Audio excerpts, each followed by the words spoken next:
अस्सलाम वालेकुम नाजरीन, मैं हूं आपकी होस्ट शुमाइला राजपूत और आप देख रहे हैं फास्ट 24 न्यूज। खबर शामिल करते हैं हमारे रिपोर्टर पंजाब पीर मोहम्मद सुखराज अब्बासी की रिपोर्ट के मुताबिक बताया जाता है कि मुस्लिम लीग नून दरिया खान के ज़रिए एहतमाम कायद-ए-आज़म मोहम्मद अली जिन्नाह और मियां मोहम्मद नवाज शरीफ के यौम विलादत के सिलसिले में एक पुरवकार तकरीब का एहतमाम। तकरीब के मेहमान खसूसी आफ्ताब अहमद गल्लू एडवोकेट, सली सदर मुस्लिम लीग नून लॉयर्स फोरम भक्कर, चौधरी जाहिर रियाज कम्बू मेंबर सेंट्रल कौंसिल मुस्लिम लीग नून थे, जबकि तकरीब की सदारत मलिक मोहम्मद उस्मान ने की। तकरीब में मुस्लिम लीगी कारकुनों की कसीर तादाद ने शिरकत की। इस मौका पर मुस्लिम लीगी रहनुमा ने खिताब करते हुए कहा, कायद-ए-आज़म मोहम्मद अली जिन्नाह ने पाकिस्तान बनाया और मियां मोहम्मद नवाज शरीफ ने पाकिस्तान को मुस्तहकम किया। मियां मोहम्मद नवाज शरीफ के अदवार हुकूमत में पाकिस्तानी तमीर और तरक्की सबसे ज्यादा की, जबकि दीगर हुक्मरानों ने मुल्क को तनाजुली की तरफ धकेला।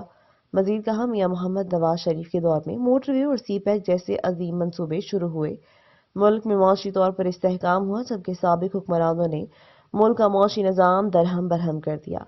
इमरान खान की नाअहली ने मुल्क को मुख्तलिफ बहरानों से फंसा दिया, जबकि अब मुस्लिम लीग नून की बासलाहियत क़यादत मुल्क की तामीर और तरक्की के लिए सरगर्दा है। तकरीब के ख़िताम पर कायद-ए-आज़म मोहम्मद अली जिन्नाह, मियां मोहम्मद नवाज शरीफ की सालगिरह के केक काटे गए और क्रिसमस डे के मौका पर क्रिश्चियन भाइयों से इज़हार यकजहती के लिए केक काटा गया।